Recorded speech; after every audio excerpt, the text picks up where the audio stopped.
तो दोस्तों आज हम देखने वाले हैं ऑर्थोगोनल मैट्रिक्स किसे बोलते हैं। What is orthogonal matrix.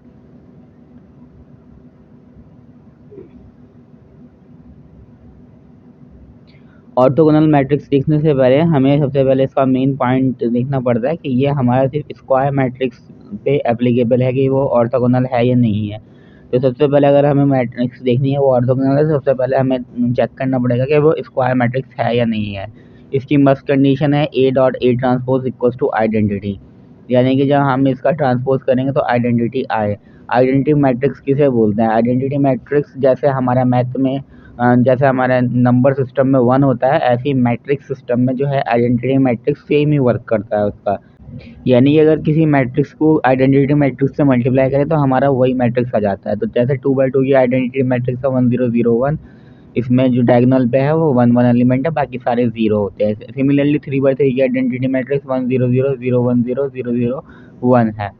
इसी चीज़ को हम ऐसे भी लिख सकते हैं A dot A transpose equals to I equals to A transpose dot A, क्योंकि हमारा ये जो होता है ये हमारा एबिलियन ग्रुप्स में आता है। तो इसे हम ऐसे कम्युनिकेट करके लिख सकते हैं A B equals to B, हम ऐसे लिख सकते हैं dot A transpose equals to A transform dot A. हमें पता है कि अगर हम किसी नंबर को उसके इनवर्स से करें तो हमें आइडेंटिटी मिलती है, यानी कि ए डॉट ए इनवर्स अगर हम करें तो हमें आइडेंटिटी मिलती है। ऊपर हमें ए डॉट ए ट्रांसपोज करने पर आइडेंटिटी मिल रही थी, तो यहाँ से हमें कॉमन मिल गया A transpose equals to A inverse.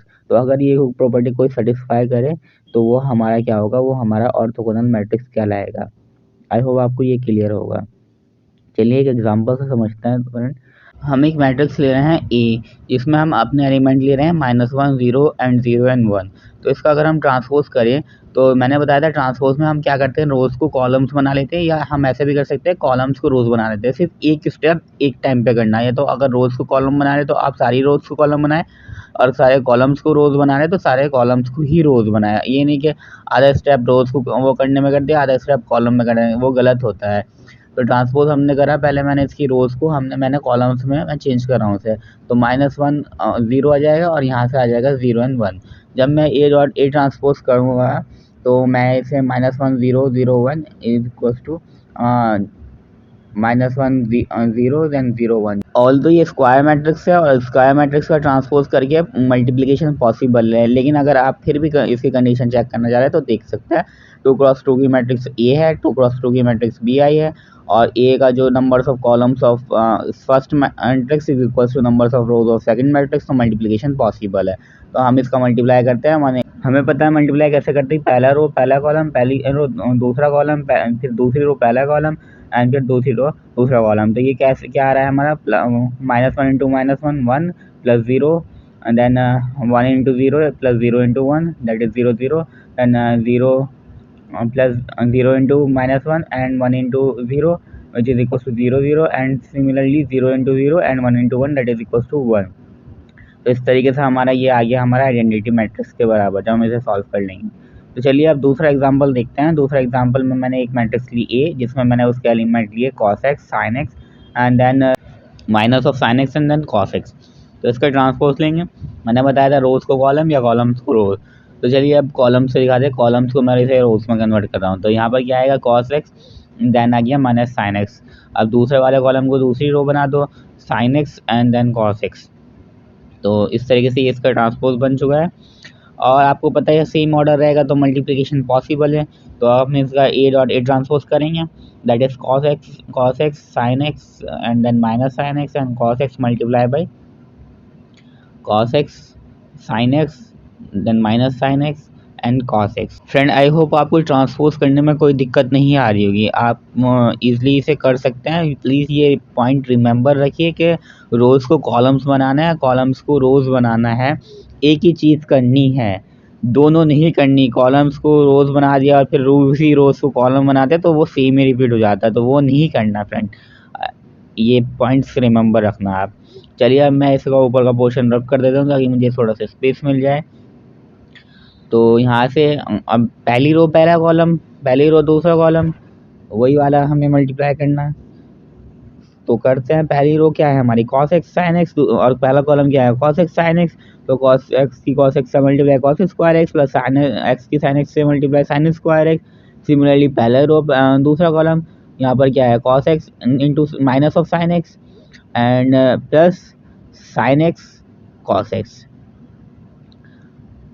Minus मैंने बाहर ले लिया यहाँ पर sign x cos x. Similarly हम सेकेंड रो एंड पहला कॉलम देखेंगे, हम सेकेंड रो में क्या है minus of sine x and cos x, और पहला कॉलम में क्या है कॉस एक्स साइन एक्स, तो minus of sine x into cos x and then plus sine x cos x. तो यहाँ से अब हम करते हैं second row and first second column. तो सेकेंड रोज में क्या है हमारा minus of sine into minus of sine that is sine square x plus cos into cos that is cos square x. हमें एक प्रॉपर्टी बताया ट्रिग्नोमेट्रिक प्रॉपर्टी कि cos square theta plus sine square theta या कुछ भी बोले sine square theta plus cos square theta that is equals to 1 होता है। तो यहाँ से हमने ये पहली प्रॉपर्टी ट्रिग्नोमेट्रिक प्रॉपर्टी बनी, 1 वाली प्रॉपर्टी यहाँ से यहाँ पर ये दूसरी जो बन रही है सेम क्वांटिटी है बट अपोजिट साइड है, तो ये कट जाएंगे तो 0 हो जाएगा, इक्वल है। तो यहाँ पर आया 1 0 0 1 which is equal to identity. तो इस हिसाब से हमारी ये कंडीशन फ्री होगी A dot A transpose equal to I. तो ए हमारा क्या होगा A is orthogonal matrix. I hope आपको ये एग्जांपल क्लियर होगा।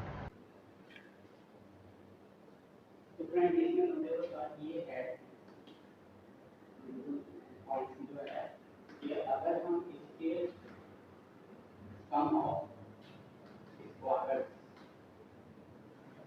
Of each element of rows और columns that must be equal to 1, यानी कि सारे एलिमेंट जो हमारे मैट्रिक्स एलिमेंट के जैसे हमारा ये था 0 -1 1 0, तो इसकी जो हम इसका सम करेंगे इसका हमने स्क्वायर क्या है 0 का 0 प्लस 1 का -1 का स्क्वायर क्या है हमारा 0 प्लस 1 दैट इज 2। सिमिलरली अगर हम इसका करें 1 square plus 0 square is equal to 1 plus 0 that is equal to 1 square. ऐसे ही एक और मैट्रिक्स दिया था that is cos x minus of sin x and sin x and cos x। हम लोग क्या हम रोज का कॉलम को खुद भी लिख सकते हैं, वो क्या कॉलम को भी लिख सकते हैं। तो कॉलम हम कॉलम का लिखते हैं, हम कॉलम का देते हैं कि एलिमेंट के element that is cos square x plus sin square x। हमें पता है क्या प्रॉपर्टी होती है cos square x plus sin square x that is equal to 1। Similarly इस वाला कॉलम का अगर हम लेंगे तो minus of sin square x minus of sin x square and then cos x square that is equal to sin square x plus cos square x which is equal to 1। तो ये वाली property की satisfy होती है। एक property और आती है, पहली property sum of the products of product of any two rows or columns must be equal to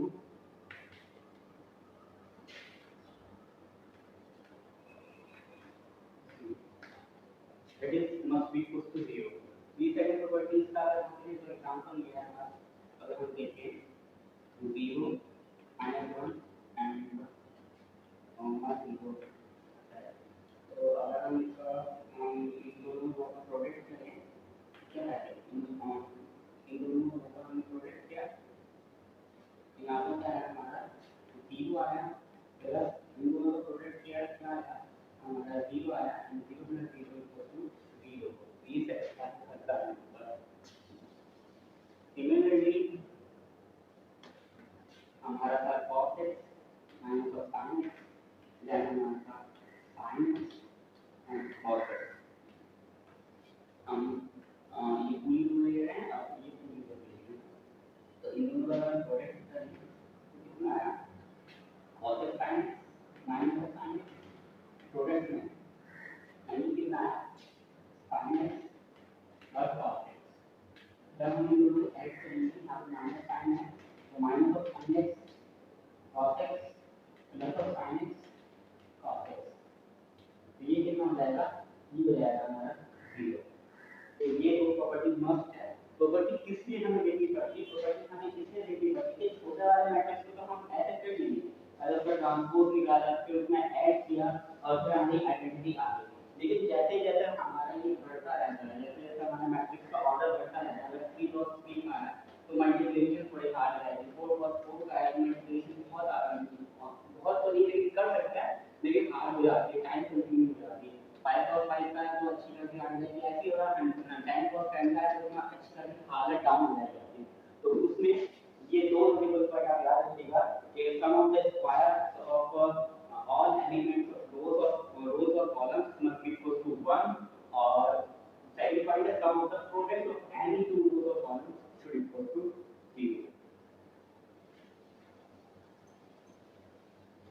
इसमें हमारा एंटिटीज का पहले हमें स्क्वायर लेना है और फिर उसका सम करना है, तो 1 आएगा पूरी रो का पूरी कॉलम का, और दूसरे में हमें दो रो के हम पहले हम उनका प्रोडक्ट निकालेंगे दो रोज के या कॉलम्स के, और उसका हम क्या कर देंगे, हम ऐड कर देंगे, तो अगर वो 0 आ रहा है तो ये हमारा ऑर्थोगोनल मैट्रिक्स है।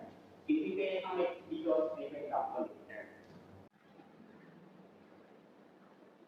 फ्रेंड्स अगर हम जैसे हमारा ये हमारा मैट्रिक्स एक्सटर्नल ऑर्थोगोनल है, नहीं है चेक करना है, तो मैंने अभी आपको दो प्रॉपर्टी बताई, दो प्रॉपर्टी में कहा है हम सारे रोज के सारे एलिमेंट का स्क्वायर करें एंड उसका एडिशन करें, वो हमारा 1 होना चाहिए, और सबका सारे रोज के एलिमेंट का प्रोडक्ट करें और दूसरी रो का भी प्रोडक्ट करें, और दोनों का जो सम आया उसको अगर हम ऐड करें तो 0 आना चाहिए। अगर ऐसी फॉर्म हमारी बन रही है तो ये हमारी ऑर्थोगोनल मैट्रिक्स है।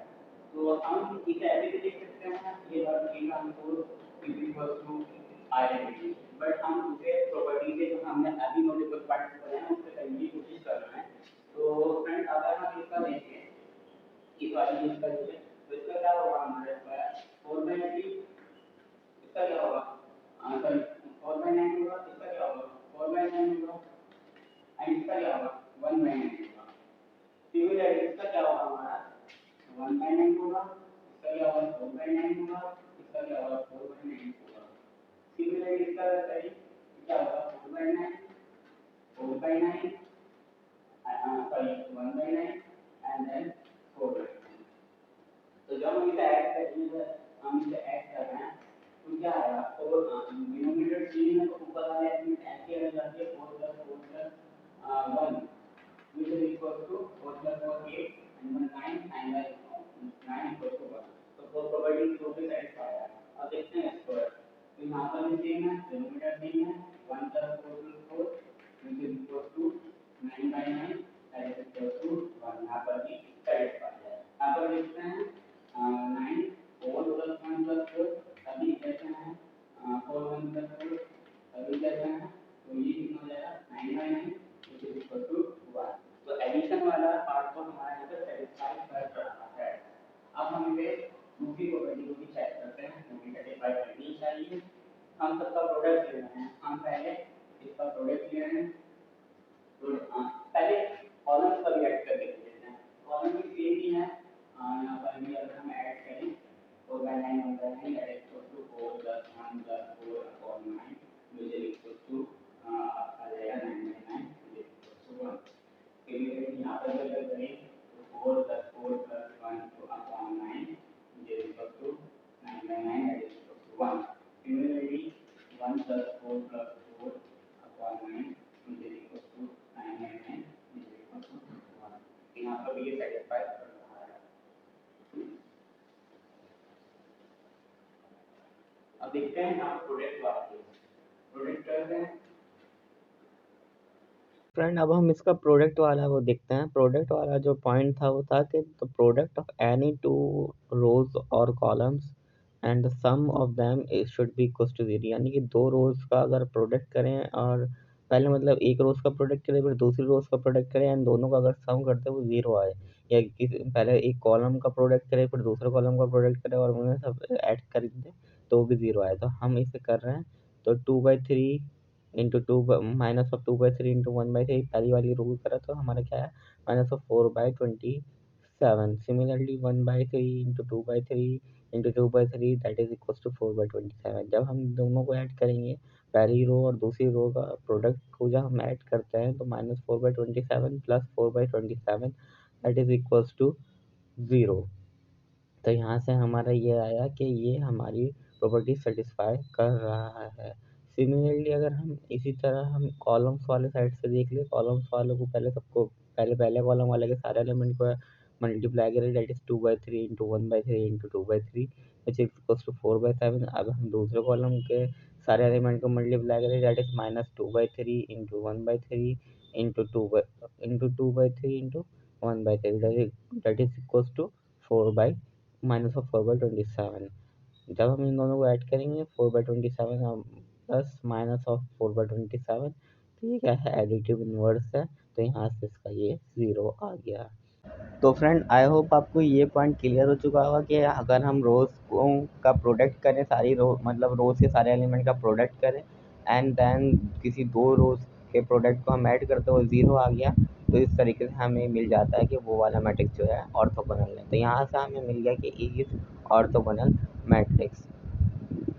अब हम इसे देखते हैं फ्रेंड ट्रेडिशनल मेथड से हम इसे कैसे सॉल्व करेंगे। तो ट्रेडिशनल मेथड क्या कहता है, ट्रेडिशनल मेथड कहता है हमारा कि A into A transpose is equal to identity.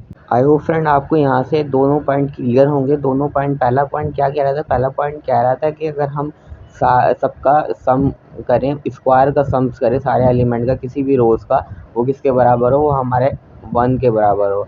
और अगर हम किसी भी दो रोज के प्रोडक्ट करें पहले सारे एलिमेंट को और फिर उन दोनों को रोज का जो प्रोडक्ट है उसे ऐड कर दे तो वो हमारे 0 के बराबर आए।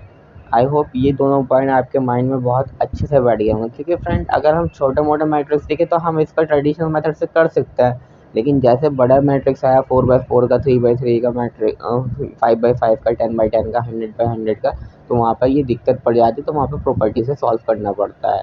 फ्रेंड हमें पता है कि अगर हम किसी स्केलर नंबर को हम मैट्रिक्स से मल्टीप्लाई करते हैं तो वो स्केलर नंबर सारे एलिमेंट्स जो मैट्रिक्स का एलिमेंट होता है सबसे जाकर मल्टीप्लाई हो जाता है।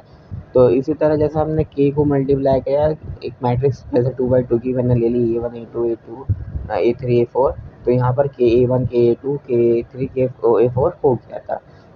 तो यहाँ पर हम देख रहे हैं यहाँ पर 1/3 सब में है, सबके नीचे डिनोमिनेटर में 3 है, तो मैं यहाँ से 1/3 कॉमन आउट निकाल रहा हूँ। तो 1/3 कॉमन निकालने के बाद मुझे मिला यहाँ पर 2 -2 एंड 1, एंड सेकेंड रो में मिल रहा है 1 2 2 एंड थर्ड रो में मिला है 2 1 एंड -2। तो ये जाकर मुझे हमारी सिंप्लीफाइड मैट्रिक्स कह सकते हैं, सिंप्लीफाइड मैट्रिक्स मिल रही है। अब हम इसका ट्रांसपोज करते हैं। ट्रांसपोज में मैंने आपको बताया था रोज़ को कॉलम में चेंज कर लो, कॉलम को रोज़ में चेंज कर लो। तो यहाँ पर मैंने रोज़ को कॉलम्स बना लिए। तो 2 पहली रो में क्या थी, 2 -2 एंड 1, यहाँ पर पहला कॉलम है 2 -2 एंड 1, एंड सिमिलरली सारा कर लेंगे एंड 1/3 जो है वो उसके साथ ही आ जाएगा एज इट इज़। तो ये हमारा ट्रांसपोज मिल गया। तो चलिए इसे मल्टीप्लाई करते हैं। ए डॉट ए ट्रांसपोज क्या है, ये हमारा 1/3 एलिमेंट क्या है हमारे इसके, 2 -2 1 2 2 देन 2 1 -2 एंड ए ट्रांसपोज क्या है 1/3 2 1 एंड 2 देन -2 2 1 एंड देन 1 2 -2। इसे मल्टीप्लाई करेंगे तो 1/3 हमारे क्या थे, नंबर थे, तो एज इट इज़ मल्टीप्लाई हो जाएंगे, तो 1/9 आ गया। तो अब यहाँ पर क्या बचा मैट्रिक्स, यहाँ पर मैट्रिक्स हम बाकी की ये सारी मैट्रिक्स ऐसे एज इट इज़ उतार लेंगे, जो कि हमारी थी 2 -2 देन 1। सिमिलरली ऐसा हम ये सारा उतार लेंगे। इससे उतारने के बाद तो 1/9। अब पहली रो पहला कॉलम, तो 2 × 2 that is 4 -2 × -2 that is 4 and 1 × 1 that is 1। Similarly 2 × 1 plus 2 × 2, sorry, -2 × 2 plus 2, then 2 × 2 × 2 4, then minus of 2 × 1 2 and minus of 1 × -2 equals to -2। Similarly friend हम सेकेंड कॉलम करेंगे, तो यहाँ पर हमें मिला 1 + 4 + 4। सिमिलरली हम second row and third column करेंगे, तो यहाँ पर हमें मिलेगा 2 + 2 -4। देन हम आए हमारे third row and first column में, यहाँ पर हमें मिल रहा है 4 -2 -2। Then third row second column, यहाँ पर हमें मिलेगा 2 + 2 -4 एंड थर्ड कॉलम यहाँ पे हमें मिलेगा 4 + 2 + 4। तो जब हम इसे ऐड आउट करेंगे तो ऐड आउट करने के बाद हमें यहाँ पर मिल रहा है 1/9 इंटू 9 मिलेगा यहाँ पे 4 + 4 and 1 that is 9 0 0 0 9 0 0 0 9। एंड जब हम इससे 9 कॉमन ले लेंगे वही स्क्वायर वाली प्रॉपर्टी, जब हम स्क्वायर अगर नंबर से मल्टीप्लाई करते हो सबसे से आगे मल्टीप्लाई हो जाता है, ऐसे ही हम अगर सारे नंबर से वो मल्टीप्लाई हो रहा है तो उसे बाहर ले सकते हैं। तो 9 से 9 कैंसिल आउट हो गया और यहाँ पर हमें क्या मिला 1 0 0 0 1 0 and 0 0 1 which is 3 × 3 identity matrix. तो इस तरीके से बाय ट्रेडिशनल मेथड हमें मिल गया कि हमारा ए जो है वो ऑर्थोगोनल मैट्रिक्स था। फ्रेंड ऑर्थोगोनल की मैंने स्पेलिंग थोड़ी गलत लिख दी थी शुरू में, प्लीज़ छोटी मोटी गलती को माफ़ कर दीजिएगा एंड आप पढ़ते रहें, आगे बढ़ते रहें, यही मेरी कामना है। Thank you.